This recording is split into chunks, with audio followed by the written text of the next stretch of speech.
This morning we're going to run through the hanging of a bear bag. The AT style, where you suspend your food bag from a limb or a branch of a tree, should be 6 feet out from the trunk of the tree, 6 feet down from the branch on which it's suspended, and then 8 feet from the ground. That's true with either the AT or the PCT style. The AT style is very simple. You have a bag suspended by a cord, then the cord goes obviously looped over the tree branch, and then is then tied off to that tree or to another tree. The PCT style is slightly more complex. So we'll focus on the PCT style this morning, and I'll do a couple things. First, go over the components. Second, talk about the decisions about the selection of the tree, selection of the area, and also mistakes that you can easily make, which will complicate the hanging of the bag.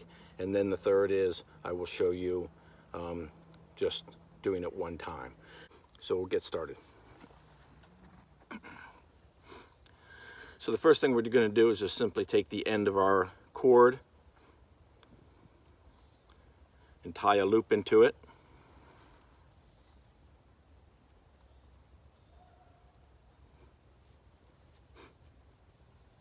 So we have a loop at the end of our cord, through which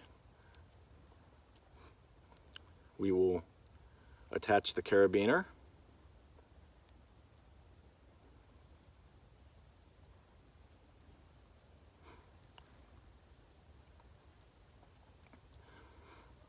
And then I'm just going to slip the bag through the carabiner. This is the throw bag, rock bag, just the weighted bag. You could tie that right onto the cable, but I just find it easier, quicker to do this. So this is the first attachment we're going to have. We're going to take this, we're going to throw it underhanded, because you're much more accurate underhanded, up over the branch of a tree, at which point it will be dangling essentially like this, back down to you on the ground. So we'll simply detach the throw bag and attach the food bag.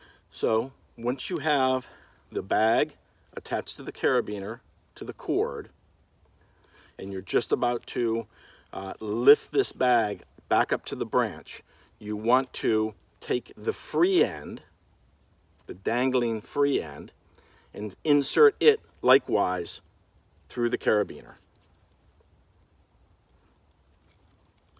Then lock it.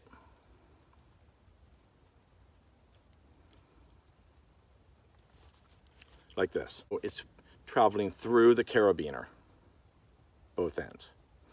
Okay, and then you're simply going to pull on the loose end and lift the bag up to just below the branch. So now you simply have the loose end of the cord dangling down. The bag is just below the branch. And now you want to attach your stick or your splint to the cord. So you're going to use a really easy knot to do that. Simply take the cord and you loop it over itself one way. I usually like to have the cord looped over so that the loose end is on the top. I don't know if you can see that, but on the top. The first one. Then you're going to go the opposite direction for the second one. So now the loose end is on the bottom, and you have two loops.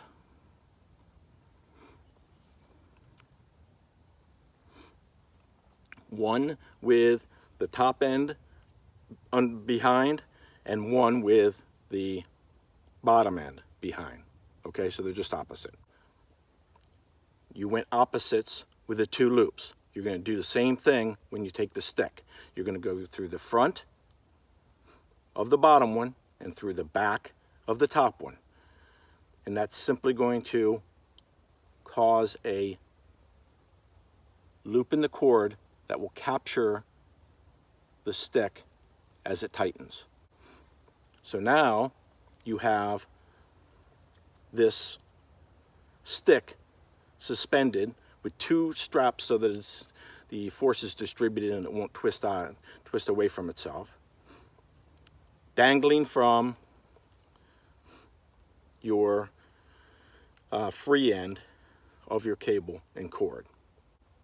Now, when you release your foot off the bottom of this and you allow the bag that's suspended from the branch above to drop, this obviously is going to rise until it gets captured by the carabiner. And that is going to be, you want that so that this is at least 6 feet from the tree branch and at least 8 feet from the ground. So you have to consider that as far as the height of the branch. That's one of the key considerations. You're probably talking about a 14-foot branch as far as height for this system to work. Now, what's the advantage of this system? In addition to the fact that the free end is simply dangling. If a bear or a rodent chews through it or whatever, it's not going to drop the bag because it's just free space. The pressure point is here instead of on the tree. The other advantage of that is as you can simply pull this down and get access to the connection point here without taking the whole thing down. You can simply attach the essentials bag to this and then let go of it and it'll rise right back up to its pressure point.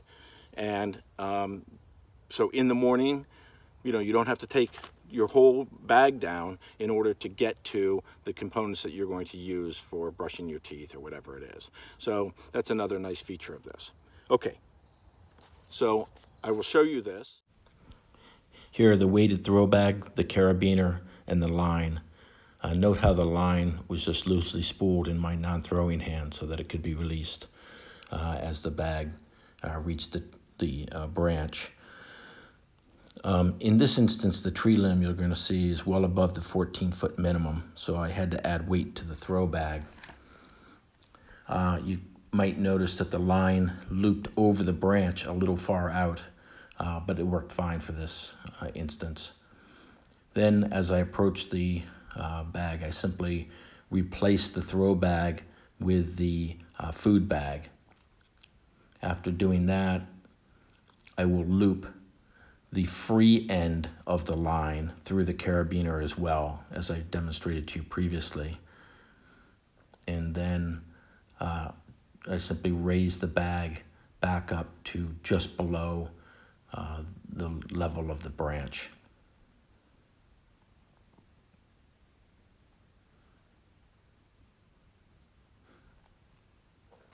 I apologize that you're a little bit far away from the camera, but I think it'll work out okay in this instance to just demonstrate what I've previously explained. So now with the bag located just below the height of the branch, you'll notice that I step on the tail end of the line so that I can just sort of better manage the weight as I tie the splint or stick onto the line. Remember, I do that using the double loop, one sort of twisted clockwise, the other one twisted counterclockwise, so that they're simply opposite. And then I will insert the stick or splint going from front to back and then back to front through the loops. So again, they're opposite, creating that little catch loop. Once I have that established on the line, then I will release it, and the weight of the food bag coming down, of course, will carry the splint up until it locks at the pressure point at the carabiner. So you can see how that works.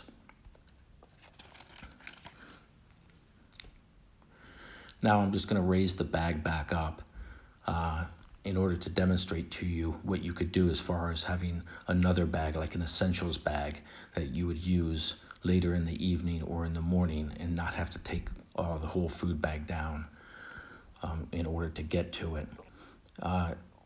As Murphy would attest, what you're going to see is that because I had added extra weight to the throw bag, it and the food bag that I'm using are pretty close to the same weight. So I sort of left the image in there so you could enjoy me trying to, overcome the friction of the line on the branch as well as these almost equal weighted bags and sort of get it to them to move in the positions I want with the food bag coming down and the splint or stick rising back up to the carabiner.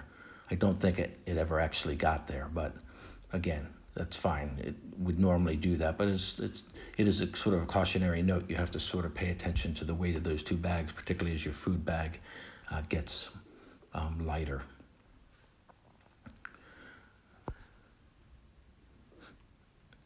So once I've done that, then I simply raise it back up. I will remove the splint from the line. You simply pull it out, the line will come completely free, and then you'll notice from the weight of the food bag alone, it drops very quickly. It overcomes the friction point up on the branch, and it will simply come down very efficiently. So that's it. That's the PCT method. Okay, well, I've got this out here. Go over a few lessons learned. First with the cord. As I mentioned, I'm using paracord that I've removed the 7 strands out of the middle in order for it to be flatter and lighter. It's plenty strong to hold the bag. I like the paracord in that it is tubular, so it sort of gets wider and flatter. That's a little bit better for the tree branches. There's some of the problem with the very light weight cords that are out there that folks are using. The problem is they're like a little bandsaw on the trees as people raise and lower the bags. On the other hand, because the tubular design of the paracord is woven, and frankly rather loosely woven, it loves to grab onto everything. So on the ground, I mean, you're dealing with 40 feet of cord, any kind of the little brambles and stickers and things that are on the ground, it wants to wrap itself around, and likewise any sort of branch. So you have to have a relatively clean space that you're working with, or you're going to be constantly fighting with it. So with the cord, those are sort of some of the pluses and minuses. Okay, so here's why I like to use a locking carabiner.